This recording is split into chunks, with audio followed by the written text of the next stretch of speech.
Before we begin, take a moment and notice where you are and the exact time you are hearing these words. There are stories that do not return because no one goes looking for them.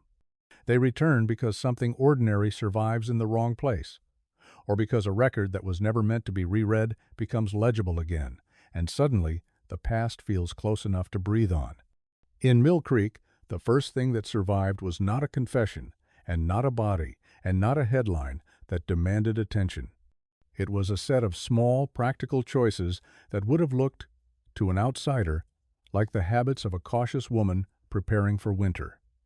Extra nails were purchased in September instead of October. 2 panes of glass were replaced, not because they were broken, but because they rattled. A length of weather stripping bought from the general store and paid for in coins so old they had been kept in a jar. A request for a second latch on the back door, installed higher than any child could reach. Nothing about these choices would have warranted talk in a town that measured itself in seasons and chores and the quiet dignity of keeping to one's own affairs.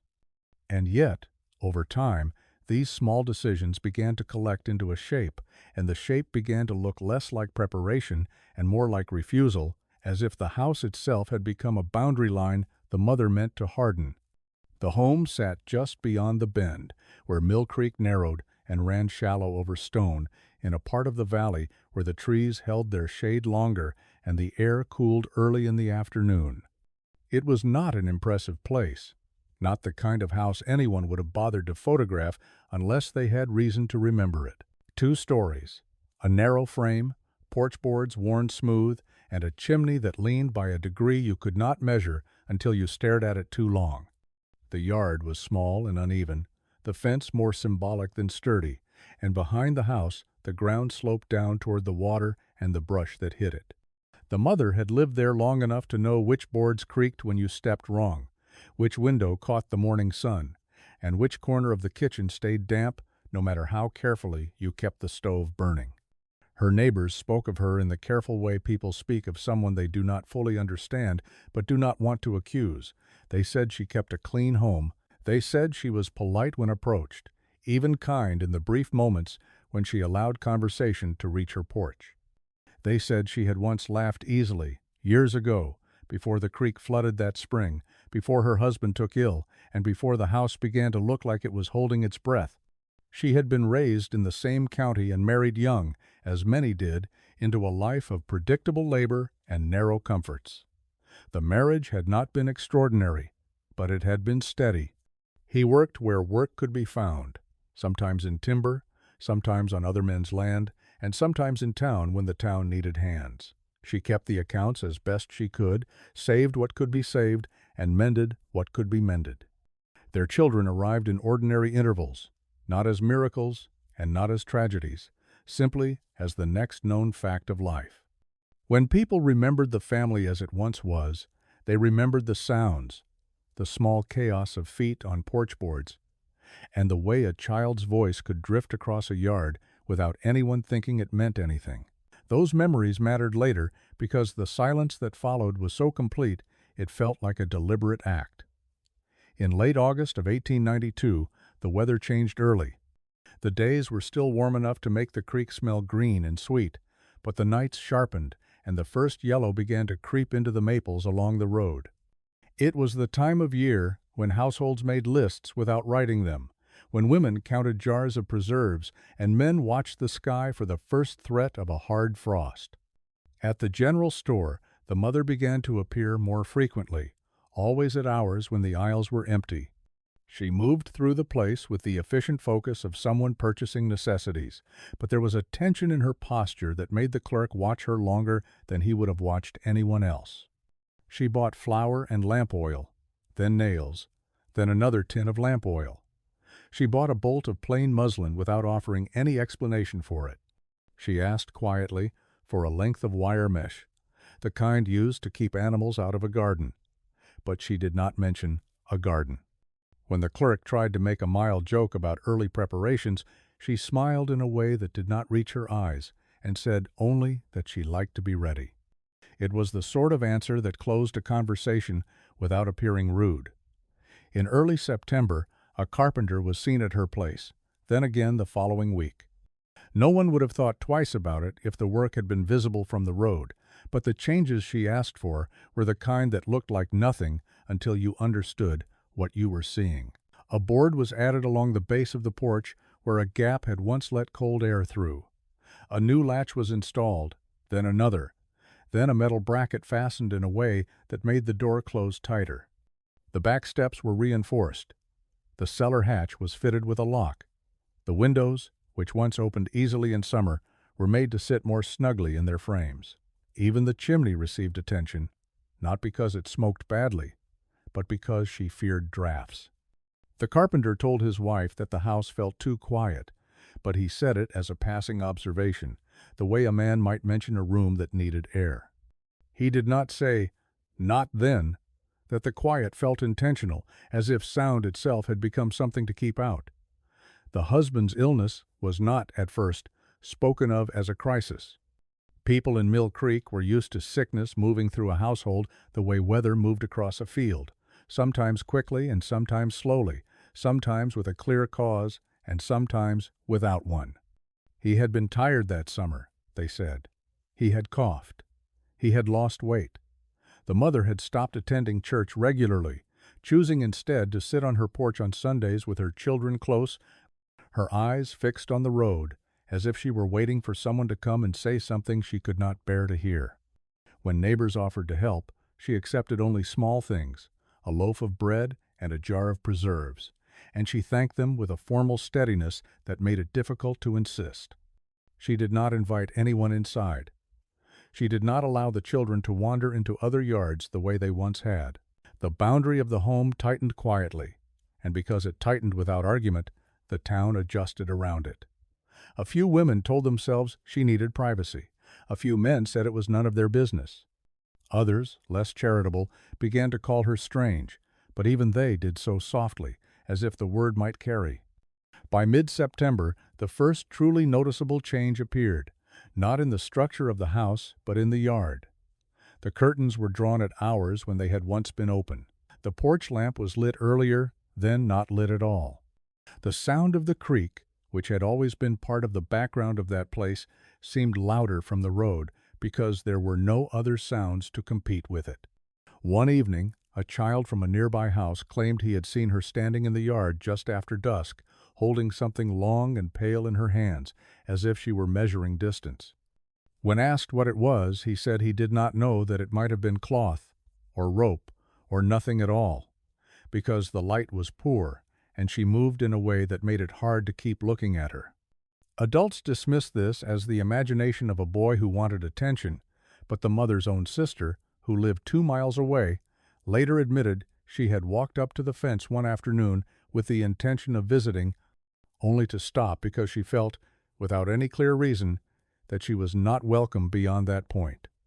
She stood there for several minutes, watching the house, and she could not explain what unsettled her. Nothing moved. No one came to the porch. The house simply held its stillness, like a closed mouth. The first official note of concern did not come from gossip or family or the church. It came from the postmaster, who noticed that letters began to arrive for the household and were not collected. This in itself could have meant many things. A sick husband might keep a family homebound. A mother with too many tasks might forget. Yet the postmaster remembered that the mother had always been punctual, always polite, and always careful with her obligations, and when the third letter remained unclaimed, he mentioned it to the town constable in the manner of someone speaking about weather as a small irregularity that might mean nothing until it meant something. Around the same time, the grocer who delivered occasionally remarked that his last basket had been left on the porch untouched for 2 full days. He had returned on the 3rd day to retrieve it, embarrassed to have assumed neglect where there might have been illness, and he found the porch empty and the door shut, and the windows closed so tightly they reflected the trees like dark mirrors. He called out her name. No answer came. He told himself she might have been sleeping, or away, or simply unwilling to respond, and he walked back down the path with the uncomfortable sensation of having knocked on a door that did not want to remember what doors were for. When people later asked when the sealing began, they pointed to these weeks, to the slow accumulation of latches and curtains and silence. But if you had asked the mother, on any one of those days, what she was doing, she might have answered with the same calm practicality she offered the clerk at the store. She might have said she was preparing for winter. She might have said she was trying to protect her children. She might have said nothing at all, because the truth, whatever it was, did not live comfortably in ordinary language. There are certain fears that do not announce themselves like emergencies.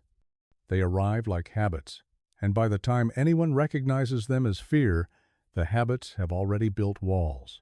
In late September, the creek rose after a hard rain. Not enough to flood the road, but enough to darken the stones and make the air smell of wet leaves. That same week, a neighbor heard a hammering sound from the mother's house after midnight. 3 sharp strikes spaced out, as if someone were testing a nail. Then nothing. The neighbor lay awake listening, expecting the sound to return. And when it did not, he told himself he had imagined it. In the morning, he went about his chores with the faint unease of someone carrying a thought he did not want to examine too closely. By the first days of October, the house on the creek had become something else in the mind of the town. Not a home in the simple sense, but a place with a threshold that people approached and then decided, for reasons they could not justify, not to cross. The mother had sealed her home in small, methodical acts, and if you stood on the road and watched the windows long enough, you would have noticed what the town did not yet know how to name. She was not only keeping herself in, she was trying, with the patience of someone doing necessary work, to keep something out. In the days that followed the creek's rise, the mother's routines grew more precise, as though she were responding not to weather, but to a schedule only she could see. Each morning began before dawn. A faint light appeared in the kitchen window long enough to suggest movement, then vanished again, replaced by the dull reflection of the trees. Smoke from the chimney no longer drifted lazily as it once had. When it appeared at all, it rose straight and thin, then dissipated quickly, as if even warmth were being rationed. Those who passed by on their way to fields or workshops remarked later that the house seemed smaller somehow, as though the yard had pulled away from it, leaving the structure isolated in its own pocket of air. Inside, the mother moved carefully, placing her feet where the boards would not answer her. She had learned every sound the house could make, and had begun to treat noise itself as a liability. Pots were set down slowly. Doors were closed with both hands, guided rather than pushed. Even the children learned to pause before speaking, watching her face for cues they did not fully understand. She did not scold them when they forgot. She only corrected them gently, lowering her voice and placing a finger against her lips, as if the house were listening. Meals became quieter and shorter. What had once been an ordinary table with ordinary conversation turned into a place of careful efficiency. Food was eaten, not enjoyed. When a child asked why the curtains were closed on such a bright morning, she answered without hesitation that the light was harsh and would strain their eyes. When another asked why they could not go down to the creek, she said the water was dangerous after rain. Each answer was reasonable on its own. Together, they formed a map of restrictions that grew denser by the day. The children accepted these explanations in the way children often do, sensing that resistance would lead only to confusion. They adapted their play to the narrow spaces allowed to them, inventing quiet games that required no running, no shouting, and no sudden movements. From the outside, if anyone had been invited to look, the household might have appeared disciplined, even admirable in its restraint. But no one was invited to look. The ceiling continued. The wire mesh, purchased weeks earlier, appeared now along the base of the porch. Fastened so neatly, it blended with the shadows beneath the boards. It was not placed to keep animals out in the usual sense. It was angled inward, as if to prevent something from pushing up from below. The cellar door, once used daily, was opened only when absolutely necessary, and then only in full daylight. When it was closed, the new lock clicked with a finality that echoed through the kitchen floor. At night, the mother walked the house before sleep, checking each latch, each window, each seam, where outside met inside. She did this not with panic, but with the focus of someone completing a task that could not be left undone. Her face, when seen by lantern light, carried an expression that neighbors would later struggle to describe. It was not fear, exactly. It was concentration, edged with fatigue. The illness that had taken her husband worsened quietly during this time. He no longer rose from bed. His breathing became shallow, then irregular. The mother tended to him with the same careful attention she gave the house, speaking little, conserving energy. She did not send it to the doctor when the fever returned. When asked later why she had not, she said only that sickness was not what frightened her. Whatever she believed she was guarding against did not originate in the body. It moved through other channels. One's medicine did not reach. The children were kept from his room, except at specific times. When they did enter, they were instructed to stand still, to speak softly, and to leave quickly. The door was closed behind them, with a firmness that made it clear the room was no longer part of the household's shared space. It had become a contained area, another boundary drawn. Outside, autumn progressed. Leaves fell and gathered along the fence line. The creek receded, leaving behind a darker band of stone that marked how high it had risen. Hunters passed through the woods beyond the house, their distant voices carrying faintly on the air. On 2 occasions a dog was heard barking late at night, then abruptly silenced. No one connected these sounds at the time. They were filed away as the ordinary noises of rural life, but the mother noticed them. She listened intently whenever the wind shifted, whenever a branch scraped against the side of the house. She began sleeping lightly, waking at the smallest disturbance. On one such night, she rose and stood at the back door for several minutes, her hand resting on the new latch. She did not open it. She did not call out. She simply waited, as if listening for a response to something unspoken. In early October, the children's school teacher sent a note asking about their absence. The mother read it carefully, then placed it on the mantel and did not reply. School, she decided, was another exposure she could not risk. She told herself she would explain later, when things were safer, when whatever needed to pass had passed. The days narrowed further. Food stores were inventoried and rationed. Lamp oil was used sparingly. The house grew dim even at midday. The children learned the shapes of rooms by memory rather than sight. They moved through familiar paths, careful not to brush against walls where the paint had begun to peel in long, pale strips. Those strips bothered the mother. She covered them with cloth, tacking it carefully into place so no gap remained. By the second week of October, the postmaster's concern had grown into something heavier. Another letter arrived and remained uncollected. He walked part way toward the house one afternoon, intending to inquire, but stopped short when he noticed how completely the windows reflected the sky. There was no sign of movement behind them. The house looked less like a dwelling than like an object placed deliberately in the landscape. He turned back, telling himself again that it was not his role to interfere. The constable, informed once more, agreed to wait. Illness, he reasoned, required patience. Privacy, too. Meanwhile, the mother's thoughts turned increasingly inward. She began keeping a small notebook, not of accounts or chores, but of observations. She wrote down times and sounds, noting when the creak was loudest, when the wind shifted, and when the house settled. She recorded the hours when the children slept most soundly, and the moments when they woke without explanation. She did not write why these details mattered. She simply recorded them, as if evidence itself might offer protection. The sealing of the home had become complete in all the ways that mattered. Yet for the mother, it was not enough. Whatever she feared did not respond to wood and wire alone. It required vigilance, attention, and a willingness to endure isolation.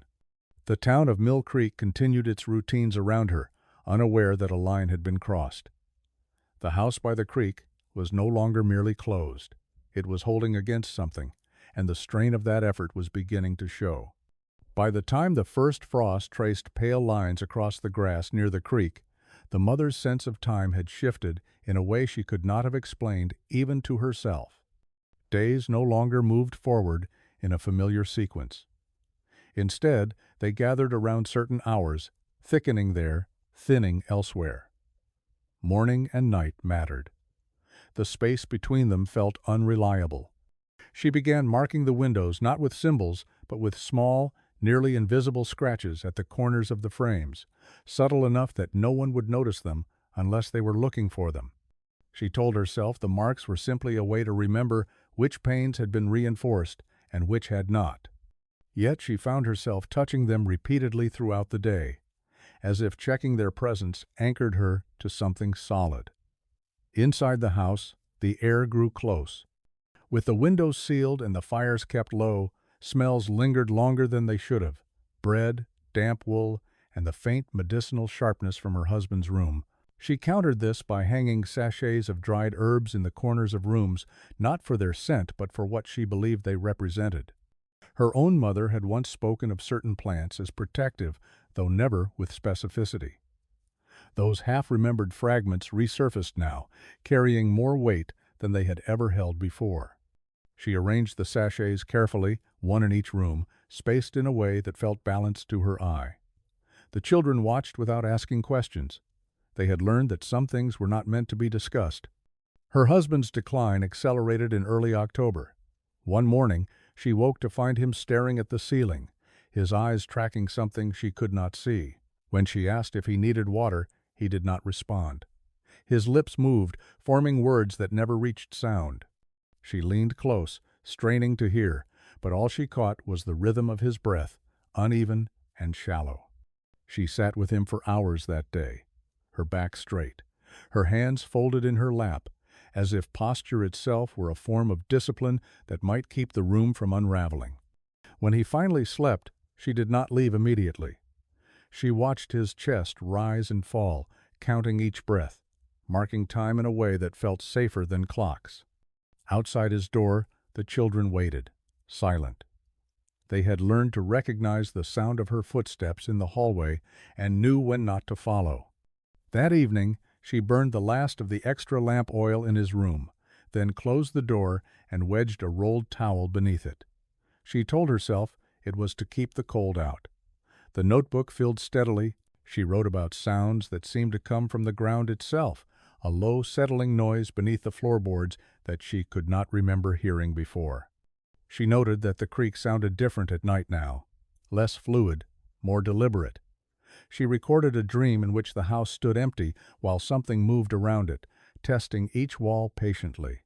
She did not interpret the dream on the page. She simply wrote it down, as if the act of recording transformed it from a warning into a manageable fact. Midway through the month, a knock came at the door just after dusk. The sound was soft but distinct, a single measured rap that did not repeat. The mother froze where she stood, her hand resting on the back of a chair. The children looked to her, their eyes wide. She did not answer. She did not move. The knock did not come again. After several minutes, she crossed the room slowly and peered through the narrow gap between the curtains. The road lay empty. No footprints marked the dirt. She stood there long after the moment had passed, her heart beating in a way she could feel in her throat. That night, she added another latch to the front door, working by lantern light, her hands steady despite the chill. She did not sleep. From then on, every unexpected sound took on new significance. A branch scraping against the siding became a test. The distant call of an owl became a signal. She began waking the children before dawn on certain mornings, moving them quietly into the kitchen where the walls were thickest and where the windows were smallest. She told them it was a game, that they were practicing being still. They obeyed, sitting cross-legged on the floor, their breath visible in the cold air. In those moments, she felt a strange mixture of fear and resolve. Whatever threatened them had not yet crossed the threshold. That mattered. The town's patience wore thin in small, almost imperceptible ways. The constable made another note. The schoolteacher asked again about the children. The mother's sister sent a letter that went unanswered. But autumn had its own demands, and people returned to their lives. Only one neighbor, a widowed woman whose house stood closest to the creek, claimed later that she sensed something was wrong. She said she had stood in her yard one evening and felt a pressure, like a storm about to break, centered on the sealed house. She told no one at the time, fearing ridicule. It was easier to doubt herself than to imagine a threat with no clear shape. Inside, the husband's breathing grew shallower still. One night, it stopped entirely. The mother noticed not because of a dramatic change, but because the rhythm she had been counting failed to resume. She waited for the next breath. When it did not come, she placed her hand on his chest and felt only stillness. She did not cry out. She did not call for help. She sat there, her hand unmoving, as if waiting might reverse what had happened. When she finally rose, she closed the door carefully, sealing the room as she had sealed so many others. The children did not ask where their father was. They sensed the absence without needing it named. She told herself she would notify the town when it was safe. When the threat had passed, when she understood what she was dealing with, days went by. The body remained in the room, the door shut, the latch secured. She added more herbs outside the threshold, reinforcing the boundary. Her focus narrowed completely. Grief did not arrive in the way she expected. There was no space for it. Fear occupied everything. She believed, with a conviction that felt rational to her, that whatever had taken her husband might still be near, might be waiting for a lapse in vigilance. The house, now fully sealed, became both refuge and burden. The children grew quieter still. Their games ceased altogether. They sat where she placed them, moved when she instructed them to move, and slept when she allowed it. The outside world receded until it felt unreal, like a story told long ago. The mother's face changed subtly during this time. Lines deepened. Her eyes took on a fixed intensity that unsettled anyone who might have seen her, but no one did. The house remained closed. The notebook entries grew more fragmented and less orderly. Times and observations overlapped. The careful structure she had imposed on everything began to strain under the weight of exhaustion. And yet, she persisted. The sealing was not merely a response to fear. It had become her purpose. She believed that as long as she held the line, as long as she maintained the boundaries she had built, she could keep whatever she sensed at bay. Outside, winter approached. Snow threatened. The creek slowed. The house stood silent, sealed against a world the mother no longer trusted. Winter arrived in Mill Creek without ceremony. The first snow fell lightly, dusting the road and the low branches along the creek, then melted by afternoon. The second storm stayed. It pressed down into the valley and remained there, muting sound and narrowing the world to a handful of pale distances. From the road, the sealed house looked abandoned beneath the snow, its windows dark, its porch unmarked by footprints. Those who passed by remarked on it briefly, then turned their thoughts elsewhere. In winter, isolation was not unusual. Roads became impassable. Families withdrew into their own routines. What mattered later was not that no one checked on the house, but how easily it disappeared into the accepted rhythms of the season. Inside, the mother adjusted to the cold with the same careful deliberation she applied to everything else. Fires were kept low and constant rather than allowed to flare. Blankets were layered, not piled. The children were dressed in wool from morning to night. She arranged their sleeping spaces closer together, not for warmth alone, but because she believed proximity mattered. Whatever threatened them, she reasoned, would find it harder to reach them if they remained within a single shared perimeter. At night, she lay awake listening, counting the sounds of the house as she had once counted her husband's breath. The crack of settling wood, the sigh of wind through the chimney, the faint shift of snow sliding from the roof. She learned to distinguish between noises that belonged and noises that did not, though she could not have articulated the difference to anyone else. The room where her husband lay remained closed. She avoided looking at the door whenever she passed it, as though attention itself might weaken the barrier she had constructed. She added another layer of cloth beneath the frame, pressing it tight. She told herself the smell would not escape now. She told herself many things that winter. Each thought was shaped to support the others. The notebook became less a record and more a companion. She wrote in it at all hours, sometimes repeating the same observation with slight variations, as if testing which version felt most accurate. She wrote about the cold and how it seemed to sharpen everything. She wrote about the children's breathing at night, how it sometimes aligned and sometimes did not. She wrote about a sensation she could not name, a pressure that came and went, strongest just before dawn. She did not attempt to analyze these sensations. Analysis implied distance. What she needed was immediacy. The children began to dream aloud. At first, it was only murmurs, soft and indistinct. Later, words emerged, fragments of sentences that made little sense. One child spoke of footsteps, another of water, a third of a voice calling from beneath the floor. The mother listened without reacting. She did not wake them. Dreams, she believed, were another form of passage, another way things crossed from one state to another. Waking them abruptly might invite what she feared. Instead, she sat with them until the sound subsided, her presence a steady anchor. During the day, she kept them occupied with tasks that required focus but little movement. Sorting beans, folding cloth, polishing utensils that were already clean. These routines were not meant to prepare them for anything beyond the house. They were meant to keep their minds within the boundaries she had drawn. Hunger became a quiet problem. The food stores dwindled faster than she had planned. Winter deliveries were unreliable, and she did not allow anyone to bring supplies to the door. She rationed carefully, reducing portions in increments, small enough that the children would not notice at first.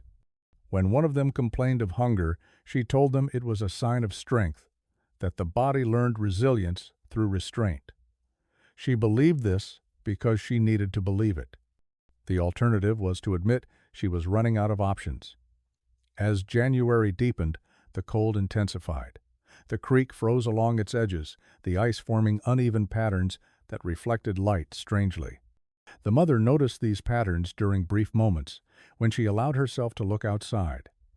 They unsettled her. She covered the lower windows completely, leaving only narrow slits of light at eye level. The world beyond became abstract, reduced to brightness and shadow. She began speaking less, conserving words as she conserved heat. Silence thickened inside the house until it felt like another layer of insulation. The children adapted, communicating with gestures and glances. They learned to read her moods with precision. When she was tense, they stayed close.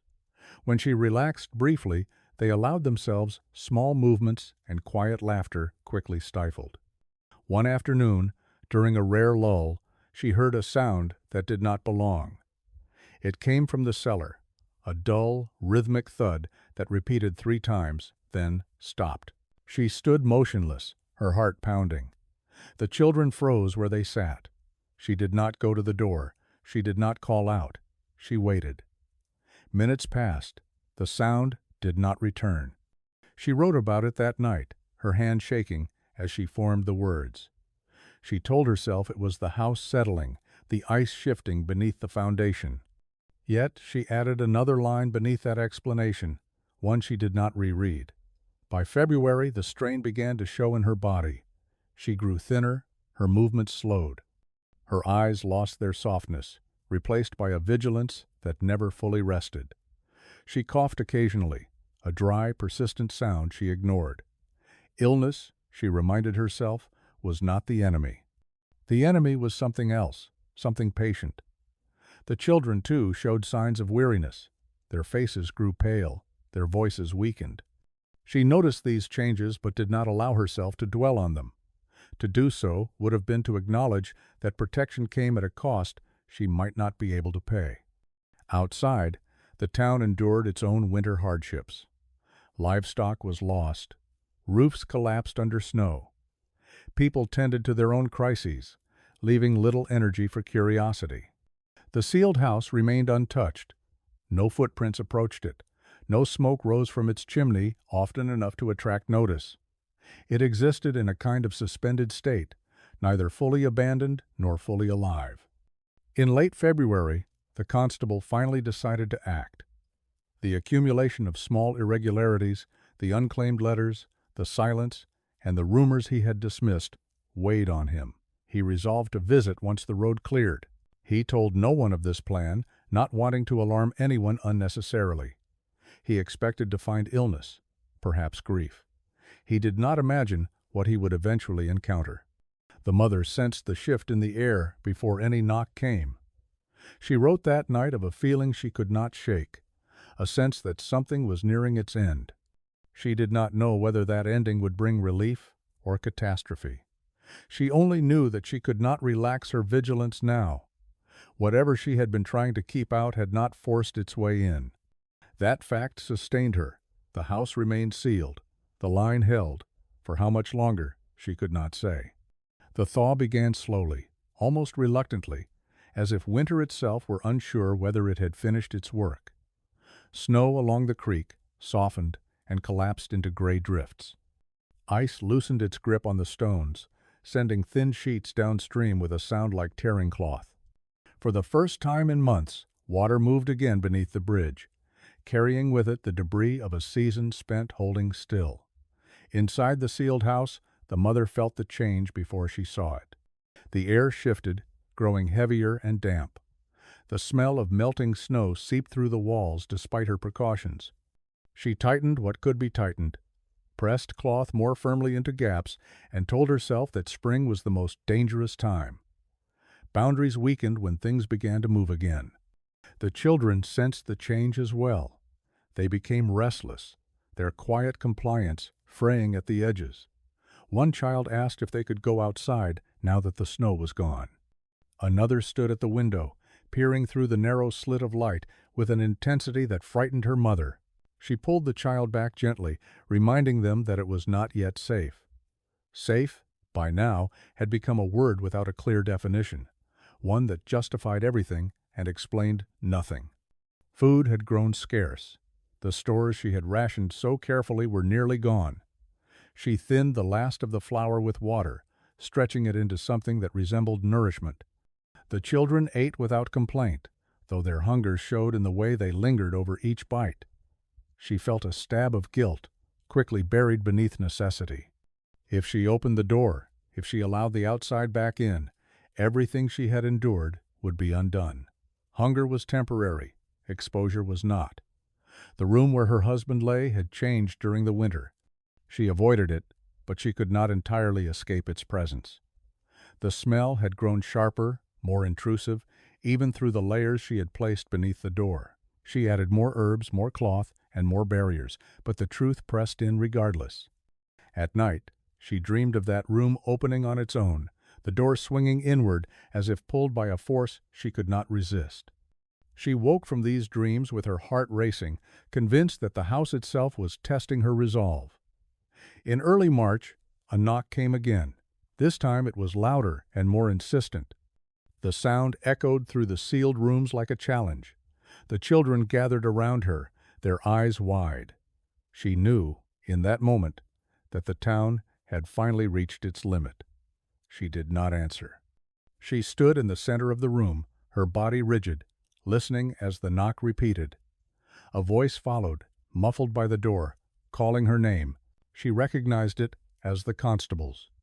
The voice carried concern, not anger, but it still felt like a threat. She waited. After several minutes, the knocking stopped.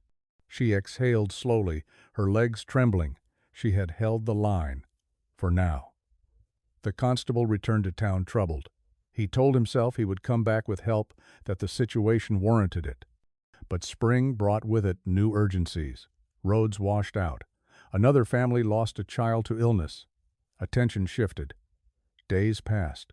The mother's strength waned. She began coughing more frequently, a deep, racking sound that left her breathless. She ignored it. She could not afford to be weak. The children began to show signs of illness as well. One developed a fever that came and went unpredictably. Another grew listless, sleeping for long hours. She tended to them as best she could, cooling their foreheads and whispering reassurances. She told herself they were safe, that whatever she feared had been kept outside. The cost of that safety grew heavier by the day. One night, the sound came again from beneath the house, louder this time, unmistakable. The cellar door shuddered as if something pressed against it. The mother rushed to the kitchen, her hands shaking as she checked the lock. It held. She pressed her weight against it anyway, bracing herself, her breath coming in short gasps. The children huddled together, silent. The sound faded after several long moments, leaving behind an oppressive stillness. She sank to the floor, exhausted, her back against the door. She wrote about it in the notebook at dawn, her handwriting jagged. She did not try to explain the sound. She simply recorded that it had happened. That night, she made a decision she had been avoiding for months. She would not allow the house to weaken further. If the outside world pressed in, she would meet it on her own terms. She gathered what little remained of her supplies and rearranged the rooms, moving the children into the smallest, most interior space. She blocked the hallway with furniture, creating another barrier. The house became a maze of controlled passages, each turn deliberate. Spring advanced, regardless of her efforts. The creek swelled again with runoff. The ground softened. The house, built on older foundations, began to shift slightly, settling into the wet earth. Cracks appeared in the walls, despite her attempts to cover them. The outside was finding its way in, slowly, patiently. Her coughing worsened. Fever took hold. She began to lose track of time, her careful routine slipping. The notebook entries became disjointed, sentences trailing off. She wrote of watching the house breathe, of feeling watched in return. She wrote that she could no longer tell whether she was guarding against something real or something that had grown inside her fear. But even as doubt crept in, she did not open the door. The children, sensing her weakness, clung to her. They asked quiet questions she could not answer. She held them and promised that everything would be all right, though the words felt fragile. One morning, she did not rise from her place on the floor. The children waited and then shook her gently. Her skin was hot, her breathing shallow. They huddled together, uncertain, afraid. Outside, the constable returned at last, accompanied by another man. They approached the house cautiously, unsettled by its silence. They knocked.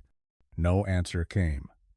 They circled the building, noting the sealed windows, the reinforced doors, and the strange additions that spoke of long, deliberate effort.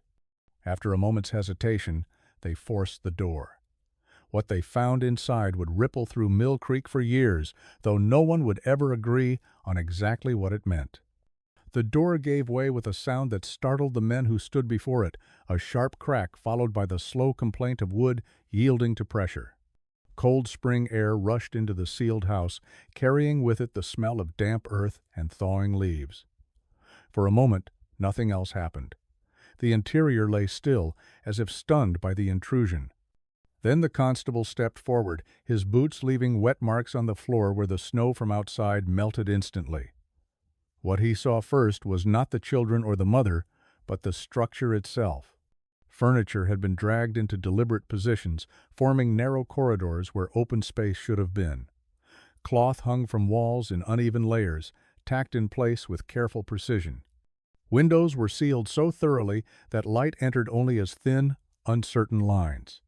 The house did not feel abandoned. It felt guarded, as though its last purpose had been defense rather than living. The smell struck them next, a mixture of stale air, damp fabric, and something sharper beneath it. The constable hesitated, then called out the mother's name. His voice sounded too loud in the muffled space, swallowed almost immediately by the layers she had built. No answer came. They moved carefully, mindful of the way the floorboards creaked beneath their weight. In the smallest interior room, they found the children. They were huddled together on the floor, wrapped in blankets, their faces pale and drawn. They did not cry out when the men appeared. They simply looked up, their eyes wide, as if unsure whether this intrusion represented danger or rescue. The constable knelt, speaking gently, telling them they were safe now. The words felt inadequate even as he said them. He noticed their thinness, the way their limbs seemed too fragile for their age. He asked where their mother was. One of the children lifted a trembling hand and pointed toward the kitchen. They found her there, slumped against the cellar door, her body still and unnaturally light when they touched her. Fever had burned through her, leaving nothing behind but exhaustion and silence. She was alive, barely, her breath shallow and irregular. They carried her carefully into the open air, the sudden light making her stir faintly. The cellar door behind her remained intact, the lock still secured, the wood scarred as though something had pressed against it repeatedly. The men did not open it. Not yet. The children were taken out next, blinking against the brightness of the day, clinging to one another as though separation itself were a threat. Neighbors gathered at a distance, drawn by the sight of movement after months of stillness. No one spoke loudly. The sealed house had already begun to assert its influence, quieting even those who had not crossed its threshold. The doctor arrived shortly after, summoned from town. He examined the mother where she lay on the grass, his face tightening as he took in her condition: severe exhaustion, dehydration, and infection. He did not yet know how deep the damage ran. The children were wrapped in coats and blankets and led away, their steps hesitant, as if the ground itself were unfamiliar. Only after they were gone did the constable turn his attention back to the house. He moved through it slowly, cataloging what he saw with a growing unease. The sealed windows, the layered barriers, the careful placement of herbs, wire, and cloth. None of it resembled the actions of someone in a sudden panic. This had been planned, maintained, and sustained over time. In the bedroom where the husband lay, the door resisted when he tried it, then opened with a soft sigh. The smell inside was overwhelming. The body lay where it had been left months earlier, carefully arranged, surrounded by makeshift seals meant to contain what the mother believed had escaped. The constable closed the door again, his face pale. He did not linger. The cellar remained unopened until later that afternoon, when a small group returned with tools and resolve. When they finally broke the lock and lifted the door, they found nothing alive within. The cellar held only damp earth, old jars, and the marks of pressure along the underside of the boards above, as if something had been pushed upward repeatedly. There was no clear explanation for those marks. Some said it was the shifting ground, the thaw pressing against the structure. Others were less certain. The official reports were cautious and clinical. They spoke of grief, isolation, and illness. They described a woman overwhelmed by loss and fear, retreating into control as her world narrowed. They did not speculate beyond what could be proven. The mother was taken to the infirmary, where she lingered for several days before slipping away quietly, never regaining enough strength to explain herself. The children were placed with relatives, then later with other families, their lives reshaped by what they had endured. The house by the creek was boarded up and left to weather on its own. Over time, vines crept up its sides. The porch sagged. The creek continued its patient work, eroding the bank inch by inch. Those who spoke of it in later years could not agree on what the mother had been trying to keep out. Some said it was nothing more than grief, turned inward until it consumed her. Others insisted she had sensed something real, something that left its traces in the marks beneath the floor. The truth, if there was one, remained sealed within the walls she had built. The story of the Mill Creek mother did not end with answers. It ended with a quiet absence, a reminder of how easily protection can become confinement, and how fear, once given structure, can shape an entire life. In the weeks that followed the removal of the family from the house by the creek, the town attempted to return to its ordinary rhythms, though the effort felt strained and incomplete. The children's absence left a gap that was difficult to articulate. Their footsteps had rarely been heard outside the sealed walls, yet people now noticed the lack of them with a strange attentiveness. The house itself remained closed, its windows boarded and its doors secured, but it exerted a presence that lingered in conversation and thought.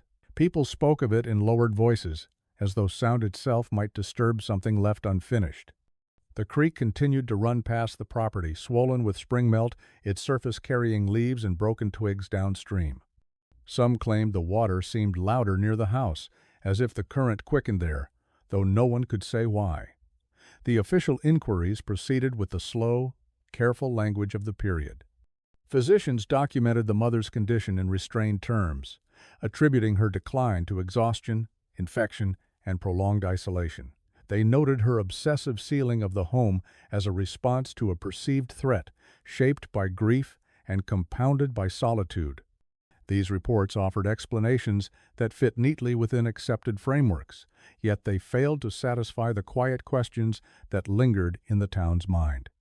The children's accounts, taken gently and without pressure, revealed little that could be used to anchor certainty. They spoke of darkness, of quiet routines, of their mother's vigilance. They did not describe a single moment when danger arrived. Instead, they recalled a gradual tightening of space, a sense that the world beyond the walls had become unsafe. Their words carried no hysteria, only a subdued confusion that mirrored the adult's unease. As the months passed, the house remained untouched. Some suggested it should be torn down, its materials repurposed, and its memory erased. Others resisted the idea, arguing that destruction would feel like an admission that something beyond understanding had occurred there. The town council debated quietly, postponing decisions until the urgency faded. In the end, they chose inaction. The house was left to stand, neither condemned nor restored, its fate suspended by collective reluctance. Seasons moved on. Summer brought dense green growth that pressed close to the structure, vines climbing along the porch rails and grasses swallowing the path that once led to the door. Children passing by on errands dared one another to approach the fence, though few ventured closer than the edge of the yard. Those who did described an odd sensation, a heaviness in the air that made them uneasy without clear reason. Parents discouraged such excursions not through strict warnings but through subtle redirection, as though acknowledging the house too directly might give it undue weight. Over time, the story began to shift, reshaped by retelling. Some versions emphasized the mother's love, framing her actions as an extreme extension of protection in a world that had already taken too much from her. Others focused on the isolation, suggesting that any person left alone long enough with fear would construct walls, both literal and unseen. A few spoke of the creek itself, of old accounts that described strange occurrences along its banks in earlier decades, though such stories were often dismissed as embellishment. The lack of a clear conclusion allowed each listener to fill the gaps according to temperament and belief. The children grew older elsewhere, their lives unfolding beyond the shadow of the sealed house. Those who encountered them later remarked on their quiet nature, their tendency toward watchfulness, and their reluctance to remain in confined spaces. These traits were noted without judgment, accepted as the residue of an unusual childhood. None of the children returned to the house by the creek. They did not speak of it unless asked, and even then their words remained measured, as though naming it too often might draw something unwanted back into focus. The house itself continued to weather. Harsh winters loosened boards. Heavy rains undermined the foundation near the creek. One spring, a section of the bank collapsed, carrying part of the yard into the water below. The structure leaned slightly afterward, its posture altered, but not destroyed.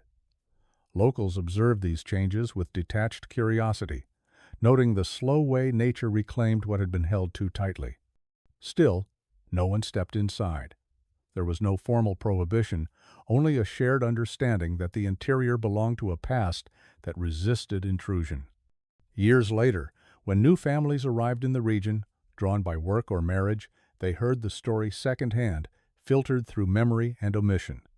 To them, it sounded like a cautionary tale, a reminder of how isolation could distort intention. They accepted this explanation readily, finding comfort in its familiarity. Those who had lived through the events knew it was not complete, yet they lacked the language to articulate what remained unresolved. The cellar door, sealed again after the investigation, became a focal point in quiet speculation. Some claimed that the marks beneath it had faded with time, softened by moisture and rot. Others insisted they remained visible for years, a physical record of pressure without a clear source. No photographs were taken that survived, and no measurements were recorded with precision. The absence of documentation allowed uncertainty to persist. As the decade turned, attention drifted elsewhere. New concerns took hold. The house by the creek slipped further into the background, its story resurfacing only when storms passed through or when someone mentioned the way the creek's sound changed near the bend. It became a reference point rather than an active presence, a place known for what had happened rather than for what it was. Yet for those who paused long enough to consider it, the question remained quietly intact. What had the mother believed she was guarding against? Was it grief, pressing inward until it demanded physical form? Was it illness, misunderstood and magnified by fear? Or was it something less defined, a sense of vulnerability sharpened by loss and solitude until the world itself felt hostile? The absence of a definitive answer did not diminish the story's weight. If anything, it deepened it, allowing the sealed house to stand as a reflection of how fear can root itself in ordinary lives. The Mill Creek home did not become a landmark or a lesson formally taught. It remained instead a subdued presence, an example carried forward through quiet acknowledgement. Its walls held no final revelation, no moment of clarity that resolved the tension it created. What endured was the image of a woman methodically sealing her world, convinced that protection required exclusion, and the understanding that such conviction, once embraced, rarely loosens its grip without consequence. When people later spoke of the house, they did so with restraint, mindful of the way stories can grow sharper with repetition. They avoided embellishment, sticking to what was known, what had been seen. In doing so, they preserved the story's most unsettling quality. It did not demand belief in anything beyond human experience. It asked only that one, consider how easily fear can take shape and how quietly it can transform a home into something unrecognizable. By the time a full generation had passed, the house by the creek had shifted from something remembered directly into something inherited through tone rather than detail. People who had been children at the time grew into adults who carried impressions instead of facts. They remembered the way their parents' voices changed when the subject arose, the way conversation slowed, and the way eyes drifted briefly toward the window even when the house was miles away. The story was no longer told as an event with a beginning and end. It existed as an atmosphere, a lingering awareness that certain forms of fear did not announce themselves loudly, but accumulated through habit. The structure itself reflected this slow transformation. Wood softened, nails loosened. Moss filled the seams where boards once fit tightly together. In late autumn, when leaves clogged the creek and water pooled near the foundation, the house appeared to lean closer to the earth, its weight settling unevenly, as if exhaustion had finally overtaken it. Still, it did not collapse. It endured, not through strength, but through inertia, remaining because no one intervened. A few attempts were made over the years to repurpose the land. Each proposal stalled quietly. Concerns were raised about the unstable bank, about flooding, and about cost. These objections were practical on the surface, yet those involved sensed another reluctance beneath them, one that did not require articulation. Even newcomers who had no personal connection to the story felt it.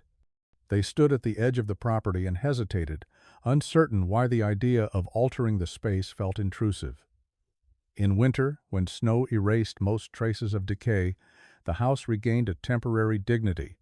Its sealed windows appeared deliberate rather than neglected, its stillness almost composed. During these months, some found themselves wondering whether the mother's efforts had been misplaced or merely misunderstood.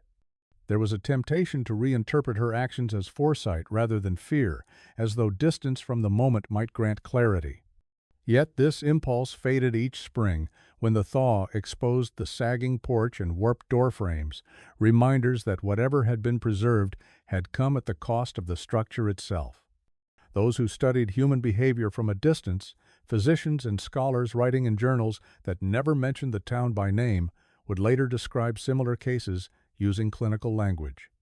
They spoke of protective delusions, of grief-induced narrowing, of the mind's attempt to impose order on an unpredictable world. Such analyses offered structure, but they could not capture the texture of the house by the creek, the way its silence pressed outward rather than inward. The town absorbed these explanations selectively, finding reassurance in their rationality while quietly acknowledging their limits. They explained how, but not why. The children's later lives unfolded without spectacle. They did not become symbols or subjects of study. They worked, formed relationships, and withdrew from them when closeness felt overwhelming. Their past remained present in subtle ways, shaping choices that outsiders might never notice. A preference for open spaces, an aversion to rooms without windows, a tendency to watch exits, even in familiar places. These traits were not discussed openly, yet they traced a line back to the sealed rooms of their early years. None of them spoke publicly about their mother's final months. When asked, they described her with careful balance, neither condemning nor idealizing. They acknowledged her love, her vigilance, and her certainty. They did not speculate about what she believed lurked beyond the walls. Perhaps they sensed that naming it would give it a permanence it no longer deserved. Over time, the house's story lost its urgency. It became one of many local histories, recalled occasionally, but rarely examined closely. What distinguished it from others was not its mystery, but its restraint. There was no dramatic revelation, no discovery that reframed everything that had come before. The absence of such a moment forced those who encountered the story to sit with uncertainty rather than resolve it. In this way, the house by the creek resisted the usual patterns of explanation. It did not reward curiosity with answers. It reflected it back, asking each person what they expected to find. Late one afternoon, decades after the house had last been occupied, a severe storm moved through the region. Rain fell in steady sheets, the creek swelling rapidly as runoff poured down from higher ground. By morning, a section of the bank had given way entirely. Part of the yard collapsed, taking with it the remnants of the porch. The house shifted sharply, its frame twisting under sudden imbalance. When the rain stopped, it stood at a pronounced angle, one side closer to the water than ever before. Authorities inspected the damage and finally declared the structure unsafe. Plans were made quietly and efficiently. The house would be dismantled, its materials removed, and the land stabilized.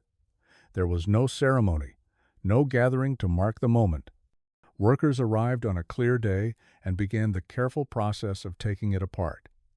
As boards were pried loose, layers of cloth and paper fell away, revealing the depth of the mother's efforts. Each barrier had been applied methodically, repaired where it tore, and replaced where it weakened. The labor involved was unmistakable. This had not been the work of a moment, but of sustained conviction. The cellar door, when finally exposed, showed the same scars noted decades earlier.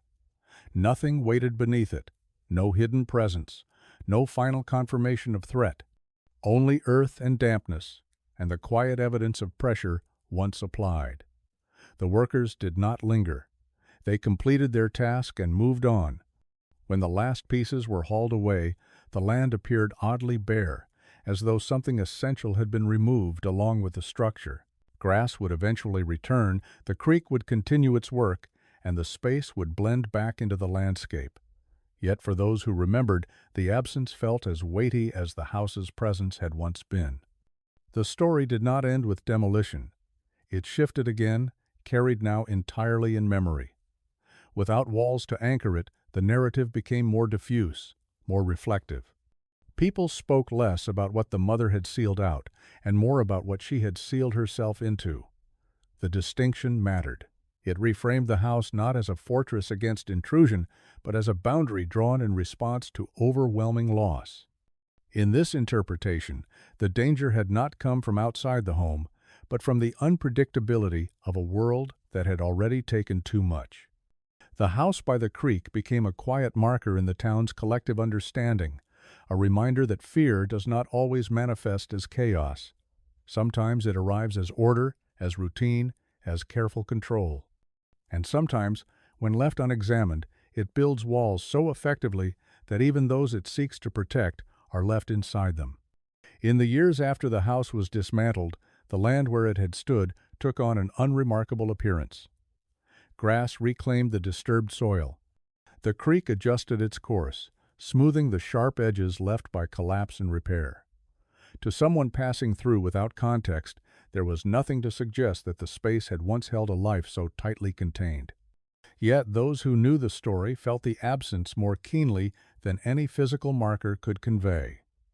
Without the structure to absorb attention, memory drifted inward, turning from the visible to the internal. The sealed house became less about walls and boards and more about the conditions that had required them. People began to reflect, quietly and often alone, on how easily vigilance can harden into isolation. The mother's actions, once viewed with confusion or unease, were reconsidered through the lens of distance, not as justification, but as understanding. Loss had narrowed her world until every sound carried threat, every openness invited harm. In sealing her home, she had sought certainty in a landscape that no longer offered it. This interpretation did not erase the suffering endured within those walls, but it allowed space for compassion without resolution. The children, now adults with lives shaped by subtle accommodations, rarely returned to the town. When they did, it was for brief visits, moments of obligation rather than longing. They stood by the creek occasionally, observing the place where the house had been. None of them spoke of wanting to rebuild or to mark the site. The absence felt final, a closing they accepted without ceremony. Their memories of the home were not bound to its physical presence, but to sensations that had followed them elsewhere. The quiet pressure of enclosed spaces, the instinct to listen before speaking, the lingering awareness that safety, once questioned, is never fully restored. Conversations about the sealed house became more abstract as time passed. Younger residents heard it framed as an example rather than an event, a story illustrating how fear can reshape domestic life. Teachers referenced it indirectly when discussing history or social change, careful not to dwell on specifics. It served as a reminder rather than a warning, a subtle prompt to consider how communities respond to those who withdraw rather than conform. The town itself changed gradually, its population shifting, its routines adapting to new realities. Yet the story persisted beneath these changes, resurfacing whenever discussions turned to isolation or the cost of silence. Some found themselves thinking of the mother during moments of personal crisis, when the impulse to retreat felt strong. The sealed house offered no guidance on what to do, only an image of what might happen when retreat becomes absolute. Scholars who encountered the case through secondary accounts continued to debate its meaning. Was it an example of untreated mental illness, exacerbated by rural isolation, a reflection of societal failure to notice gradual withdrawal, or simply a singular tragedy shaped by circumstances unlikely to repeat? Each perspective held some truth, yet none encompassed the full weight of lived experience. The lack of definitive answers remained a defining feature. It resisted classification, refusing to fit neatly into frameworks designed for resolution. The creek, indifferent to interpretation, flowed on. During heavy rains, it still swelled and pressed against its banks, reshaping the land in small, persistent ways. Locals observed these changes with a familiarity born of long residence, noting how the water's movement echoed the gradual nature of the story itself. Nothing dramatic, nothing sudden. Just pressure applied over time, altering structures until they gave way. In this parallel, some found meaning, seeing the mother's actions as part of a broader pattern in which slow forces exert profound influence. The sealed house, though gone, continued to shape thought through absence. It reminded those who remembered it that protection can become indistinguishable from confinement when driven by fear rather than trust. It suggested that vigilance, when unchecked, may create the very harm it seeks to prevent. These reflections did not arrive as conclusions but as considerations, surfacing quietly and receding again. As decades passed, the story's edges softened, yet its core remained intact. It was not sensational enough to attract widespread attention, nor obscure enough to vanish entirely. It occupied a middle space, persistent and subdued. Those who encountered it often carried it forward in altered form, applying its lessons to situations far removed from its origins. In this way, the sealed house transcended its physical boundaries, becoming a reference point for understanding the human response to uncertainty. The finality of demolition did not close the narrative. Instead, it underscored a truth that had been present from the beginning. Some stories do not resolve because they were never about answers. They exist to illuminate processes, to trace how ordinary intentions can lead to extraordinary outcomes when shaped by loss and fear. The Mill Creek mother's home had been sealed against an unseen threat, but what endured was not the threat itself. It was the memory of a life narrowed by vigilance and the quiet recognition that such narrowing, once begun, is difficult to reverse. The land by the creek now lay open to the sky, unguarded and exposed. Yet the story it carried remained contained within those who remembered, sealed not by boards or cloth, but by the understanding that some boundaries, once crossed, leave lasting imprints. In the final years of reflection, when those closest to the story had grown old enough to speak without urgency, the sealed house began to feel less like a mystery and more like a quiet testament to endurance. Time had not clarified every detail, nor had it softened every memory, but it had created a distance that allowed the events to be held without immediate judgment. What remained was not a single explanation, but a series of impressions layered one upon another, each revealing something about the way fear and care can intertwine until they are difficult to separate.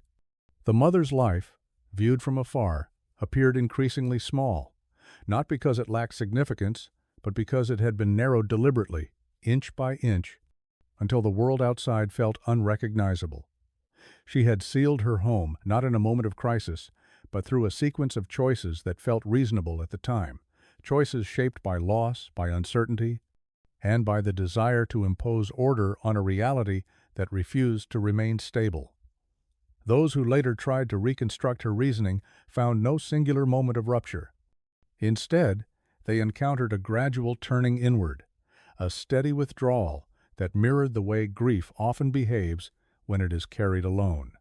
The children, whose lives unfolded beyond the walls that once contained them, bore traces of that withdrawal long after the structure itself disappeared. Their adulthood was marked by careful boundaries, by habits formed in response to an environment where safety had been defined narrowly and enforced without question. They learned to read spaces before occupying them, to measure silence as attentively as sound. None of this rendered them incapable of connection, but it shaped the terms on which connection occurred. They were attentive, deliberate, and wary of excess openness.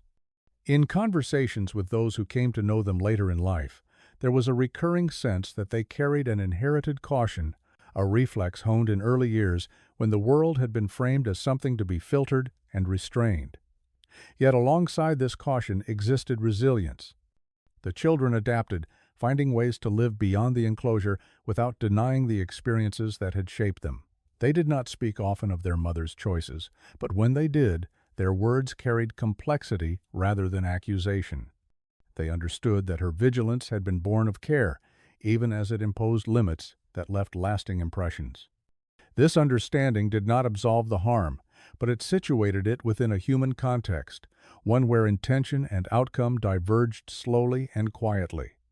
The town, too, lived with this complexity. The story of the sealed house did not become a legend told for effect. It remained subdued, referenced only when circumstances invited comparison. It surfaced in moments of collective introspection, when discussions turned to isolation, mental health, or the ways communities notice and respond to withdrawal. There was no consensus about what should have been done differently. Some believed intervention would have altered the course, while others doubted that outside involvement would have been welcomed or effective. These debates never reached resolution, but they served a purpose nonetheless. They kept the story alive as a point of consideration rather than a closed chapter. In this way, the sealed house continued to influence thought long after its physical presence vanished. It offered no moral directive, no clear warning, only an invitation to observe how fear can become architecture, how care can harden into control, and how silence can deepen when it is mistaken for stability. The mother's actions were not dramatic in their execution, but they were definitive in their impact. She had attempted to keep something out, an unnamed threat shaped by her experiences and her losses. What she ultimately sealed in was herself, along with the consequences of that decision. The quiet tragedy of the story lies not in what was hidden behind boards and cloth, but in the gradual narrowing of possibility that occurred as vigilance replaced trust. As the years passed, and those with direct memory of the events dwindled, the sealed house took on a different quality.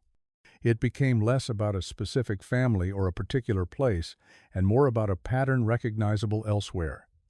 The instinct to retreat when overwhelmed, to close off when the world feels unsafe, is not unique. What made this story endure was the way that instinct had been carried to its furthest extent, revealing both its protective impulse and its isolating cost. The land by the creek, open and unmarked, stands as a quiet counterpoint to what once occupied it. Where walls had risen, there is now only space, exposed to weather and time. This openness does not resolve the past, but it underscores the passage of it. The story remains, held not in structures or records alone, but in the understanding that protection, when driven by fear rather than connection, can reshape lives in ways that persist long after the original threat has faded. If you value careful, long-form stories that examine how ordinary decisions can quietly alter lives over time, consider subscribing to continue exploring these overlooked histories.